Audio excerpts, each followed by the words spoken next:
Welcome to the Bogosity podcast for 28 March 2001, the podcast where the present is now.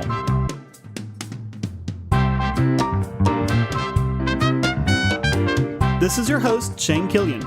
First, a brief update on the Fukushima nuclear power disaster. Last week I said that only one worker at the plant had been killed. That's still true, but 2 others have just been hospitalized. All that happened was that they stepped in water. But at a time like this, that's bad, because the water is contaminated with nuclear material. These 2 workers got a little of the water splashed on their skin, but that was enough. A third one wore higher boots and didn't have any skin contact. Both men are in the hospital being treated, and it's expected they'll come out relatively unharmed. At worst, they may have some burns that need to be treated. But let me emphasize the risk here. This was just from a few drops of water splashing on them.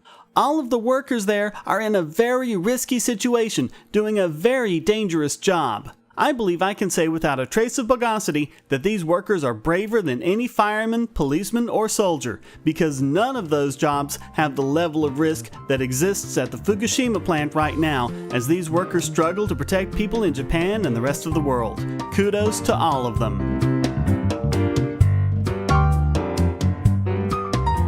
And now let's summon up the courage to face the news of the bogus.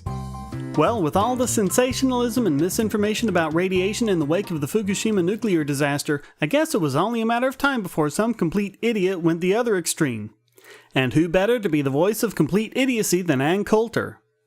But you are not down on radiation poisoning. Well, it's not me. I'm citing a stunning number of physicists, and from the New York Times and the Times of London, there's a growing body of evidence that radiation in excess of what the government says are the minimum amounts you should be exposed to are actually good for you and reduce cases of cancer. Okay, let's talk real science here for a moment. There's a growing body of evidence that tiny amounts of radiation, emphasis on tiny, can be good for you and protect you against cancer, but it's far from confirmed. The reason why is that these levels are so small, it's hard to get good data out of the statistical noise. It does appear that Coulter is correct about the current government approach being wrong. This is called the linear no-threshold model, and it means that any radiation above the background levels is harmful. The model she's talking about is called hormesis, and this is where a tiny amount actually decreases your chances of getting diseases like cancer, but very quickly there's a point of diminishing returns. The curve moves back up, crosses back over the line, and above that line, radiation is bad for you again. But these aren't the only 2 models. Coulter is employing a false dichotomy. The third model, which has far better support, is the linear threshold model, which states that there is no additional risk, but no measurable benefit either, to increased radiation up to a certain point, the threshold. Then it starts being dangerous. Keep this in mind as we listen to more of this stupid woman. The New York Times science section, for example, a few years ago reported on a study from Canada where all these women who had had tuberculosis got an inordinate number of chest x-rays. Well, their breast cancer rate was lower than the general population. Okay, maybe, but chest x-rays don't actually have that much radiation, and they're being made to use less and less all the time. So again, we're talking about a very tiny amount of radiation here, and even at that, there just aren't enough of these women in the study to call it confirmed. Lower than the general population is very vague and may just be statistical noise. There were apartments put up in Taiwan in 1993 that accidentally contained an inordinate amount of cobalt-60, a radioactive substance. After 16 years, 10,000 occupants of these buildings being hit with 5 times what the government says is the minimum amount you should be hit with. The number of cancer cases they had, there were about 10,000 occupants, was only 5 cases. Coulter is using a very early analysis here. The follow-up studies just do not support her. In fact, they found no difference at all in cancer rates in those over 30 and significantly increased rates in those 30 and younger. Why isn't the established medical organizations or establishment saying that, some kind of radiation can ward off infections? Why aren't they saying that? Well, they are. They're not getting a lot of media attention for it. Sorry, but it's just more complicated than that. As Dr. David Gorski pointed out in the Science-Based Medicine blog, the individual studies done to date have been inconclusive due to the problem of statistical sampling. A combined analysis of these studies did show a very slight decrease in cancer, but it wasn't enough of a decrease to be statistically significant. The coolest cat in my column is this Bernard Cohen at the University of Pittsburgh. He did a study of 90% of the counties in the U.S., and he looked at levels of radon, radioactive substance from the earth, and lung cancer rates. And they were inversely related so dramatically that it couldn't be explained by cigarette some radiation smoking. in the body acts as an agent to ward off cancer. That's what many scientists believe. The problem is, it's been established that this Cohen guy didn't even control for smoking when he did his lung cancer study. A reanalysis of these data that did control for smoking showed no such correlation in lung cancer rates among non-smokers. So by your account, we should all be heading for the nuclear reactor leaking and kind of sunbathing out there in front of, come on. Well, but I don't know if it would be responsible at this point to make that a hard news thing. It's okay to kick it around like we are. No, I think you should have some of these physicists on. Well, look, the one you had on last night was pretty copacetic about what's happening in Japan. Listen to my point. You have to be responsible in a sense that the prevailing wisdom is there is a level of radiation that's going to hurt you and perhaps kill you. Gee, how idiotic do you have to be when Bill O'Reilly is the voice of reason? The funny thing is, just a few months ago, she was complaining about the radiation danger from the new TSA body scanners. But hey, I guess now that radiation's good for us, we should all be lining up to have the TSA ogle our junk. And if you think that's a good idea, you just might be as dumb as Ann Coulter.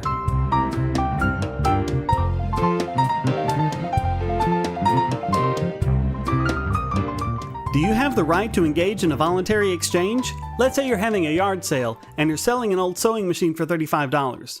Someone comes along and says, hey, I'll give you an ounce of silver for it. You say okay and make the deal. Do you have the right to do it?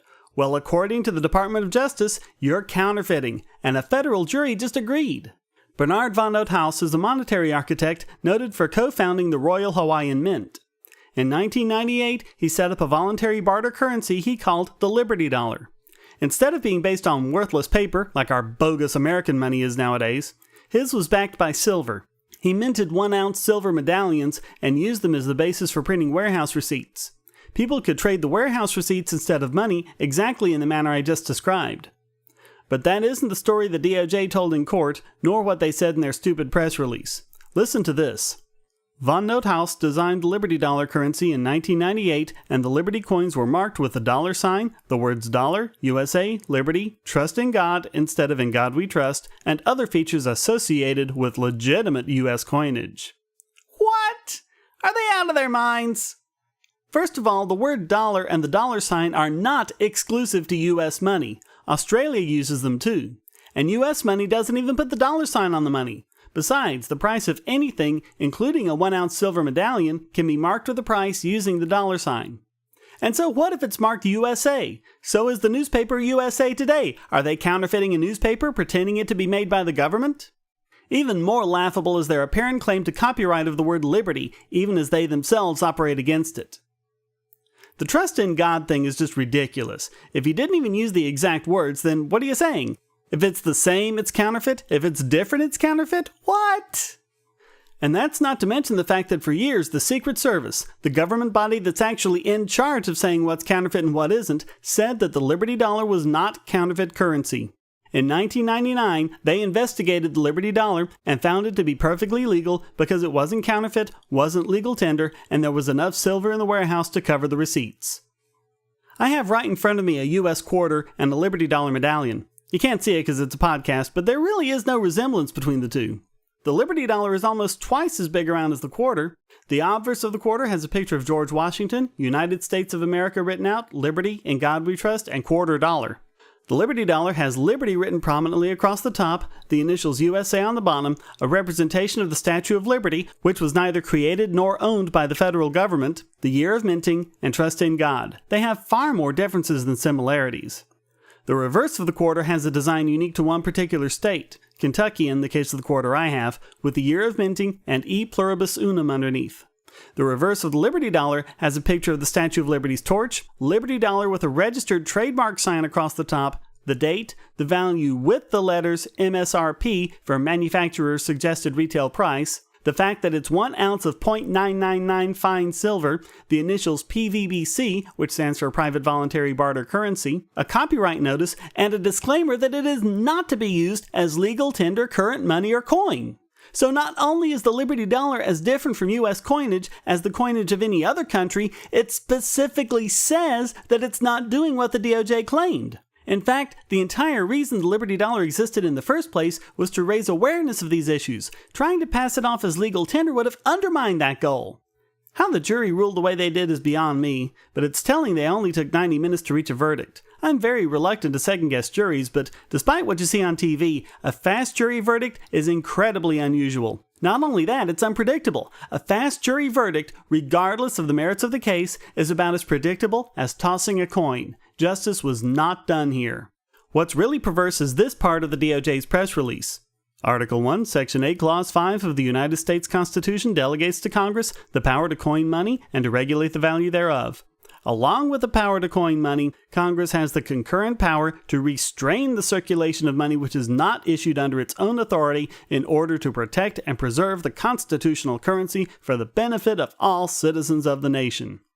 No, it doesn't! That last part is not in the Constitution. They just made it up. The Constitution gives the federal government the power to coin money and regulate the value of the money they coin, but it does not give them the power to stop other people from doing business using whatever currency they want, whether it's US dollars, Liberty dollars, pesos, or bits of rock with a hole in the middle.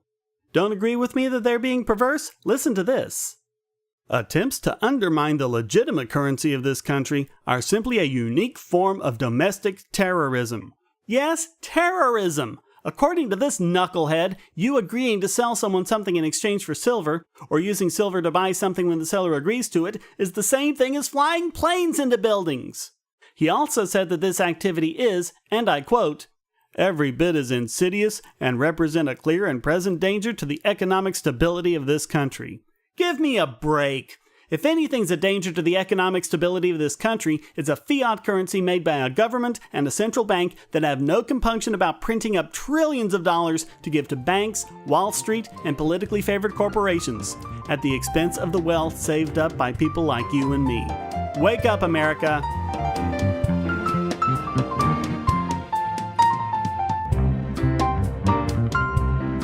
Speaking of juries that didn't do their jobs, last week we covered the fact that truth is a defense in civil court in the U.S., except apparently when it's not. John Hoff, who blogs under the pseudonym Johnny Northside, was telling the truth when he exposed Extraordinare community counselor Jerry Moore as being involved in mortgage fraud.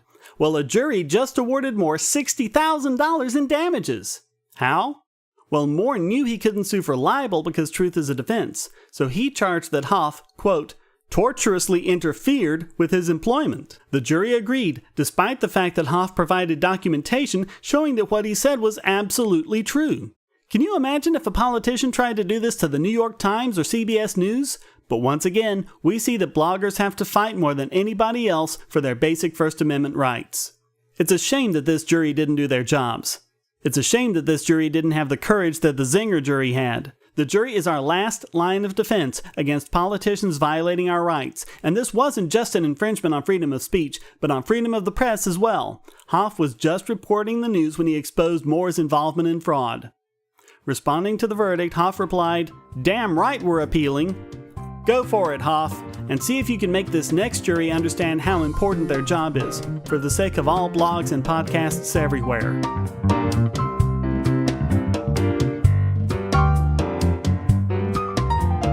Statists have one less point in favor of their Bogosity when they claim the government does services like air traffic control better than private companies could. 2 passenger planes trying to land at Ronald Reagan Washington National Airport couldn't contact anyone in the control tower because the one and only controller on duty was asleep on the job. Now, both planes landed safely, but still, this incident has prompted the National Transport Safety Board to order the FAA to have a second controller in that particular tower. But of course, no one is questioning the competence of government to manage this in the first place. And no one seems to be asking why private companies have done so much better.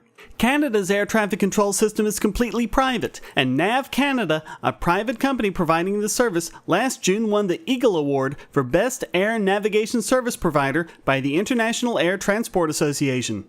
In their release, they said, quote, "NAV Canada is a global leader in the efficient implementation and reliable delivery of air traffic control procedures and technologies.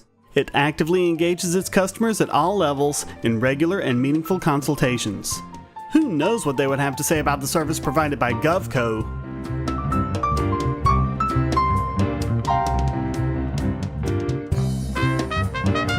Now it's time to get the Bogon shield in place and make sure the kids are locked safely in the Cyclone Cellar as we take on this week's biggest Bogon emitter.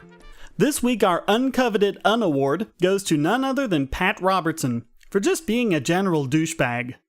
Recently on CBN.com, a viewer asked him why God would let disasters such as Japan's recent earthquake and tsunami happen. Listen to his bogus reply. God doesn't let disasters happen. People move their houses where there are earthquake zones. God made the earth with plates, continents that float. They float on a sea of magma. And they float, and it doesn't take much movement of those plates, just a few feet, and it can cause one of those great problems. Why would God do it? Well, God made the world. Now, if people want to go move and live their homes where there are earthquake centers, then these disasters will happen. Wait, so what you're saying is, don't blame God, he's just the one who made it? So if someone makes you a steak, and you get food poisoning, you shouldn't blame the person who made the steak? I shudder to think what would happen to the tort system in this country if everyone had that opinion. Of course, he completely avoids the fact that there is no reason why our planet should even have plate tectonics to begin with, from the standpoint of a creator wanting to make us a nice place to live in. Why would somebody go to live at Miami Beach? Because it's warm, it's pretty, it's nice, and they can sit in the sun. Okay, so there's a hurricane. Well, why would God let a hurricane hit Miami? So what would you say to people who were hit by Hurricane Hugo in 1989 as far inland as Charlotte, North Carolina? Those people didn't move into a hurricane zone. What is this, blaming the victim? Sorry, honey, but I wouldn't keep hitting you if you didn't deserve it. Of course, damage from Hugo did result in Jim and Tammy Baker's Heritage USA closing down. Maybe it was a judgment by God after all. Hurricanes are God's way of relieving the earth of heat. No. Where did he get that stupid idea from? Hurricanes do not release heat from the earth. They're caused by a release of heat. The evaporation of water essentially drives a heat engine in the atmosphere. The convection currents make a positive feedback loop, driving up wind speeds, which are then exacerbated by the Coriolis effect, causing it to spin. Robertson's just making stuff up, trying to make it appear like hurricanes have some use in God's divine plan. How bogus can you get?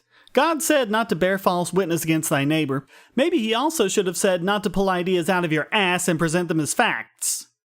Oh well, at least he's not dispensing medical advice. Is it okay to take antidepressants? I worry about some of these antidepressants. All the medicine that takes vitamins away from you and leaves you sicker. I think you've got to be very careful taking those antidepressants. And I am not in favor of these statins. And I know everybody's prescribing statins, but Pat Robertson, this week's biggest Bogon emitter.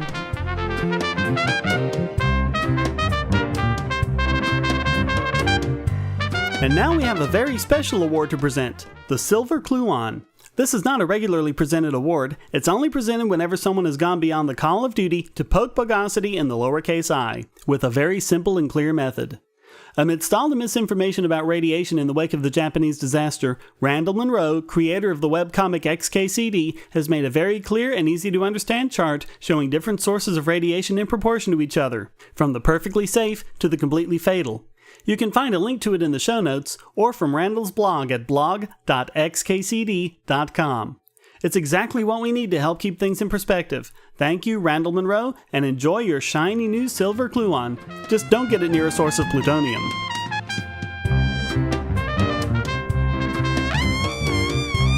And now it's time to see what paragon of preposterous is this week's Idiot Extraordinare. Russell Blaylock is a retired neurosurgeon, not a neurologist, there's a difference, who is famous among anti-vaxxers and infamous among skeptics for his appalling misinformation about vaccines. He says they're dangerous, they cause autism, ADHD, Gulf War syndrome, he even said they're fattening. I'm not making that up. He actually says that vaccines are partly responsible for childhood obesity. He also blames aspartame for Alzheimer's and says that aluminum cookware causes brain damage. Maybe only in his case if someone whacks him upside the head with an aluminum pan for being such an incredible doofus. The fact is that Blaylock has no training or expertise in toxicology, virology, bacteriology, or immunology, and is no more qualified to talk about these issues than I am. Well now, Russell Blaylock MD, and I can only conclude that MD stands for Major Douchebag, is trying to scare up even more Bogosity from the Japanese nuclear crisis. In last week's podcast, we covered how little radiation there was from the plant, and how it'll be no problem when it gets to the States. But Supreme Moron Incarnate Blaylock, who isn't a radiation expert either, is trying to say that the radiation could damage crops in the US and have toxic effects on people who eat them.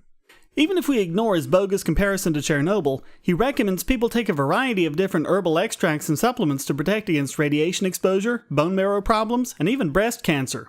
And guess what? They all just happen to be ingredients in his brain repair formula, which he sells at his website. You know, the anti-vaxxers bleat on and on about follow the money. Why do they never apply that to their own so-called experts? And of course, you don't need me to tell you that none of these ingredients have been shown to be effective in double-blind, placebo-controlled clinical trials. But apparently people keep buying his bogus remedy. Maybe it's not Blaylock, but the people who believe his bogus pseudoscience who represent this week's Idiot Extraordinare. Well, that's all for this week. Thank you for listening to the Bogosity podcast, and please visit the forums at bogosity.tv where you can read the show notes and participate in discussions about these subjects and anything else you like. And if you'd like to participate in the Bogosity podcast, you can send a question, statement, news article, or rant to podcast@bogosity.tv. If you put it in an MP3 file, it just might get played in the podcast. Thank you for listening. Until next time, here's a quote from Doctor Who. The very powerful and the very stupid have one thing in common. They don't alter their views to fit the facts, they alter the facts to fit their views. Which can be very uncomfortable if you happen to be one of the facts that needs altering. The Bogosity podcast is licensed under a Creative Commons Attribution Non-Commercial No Derivatives 3.0 Unported license.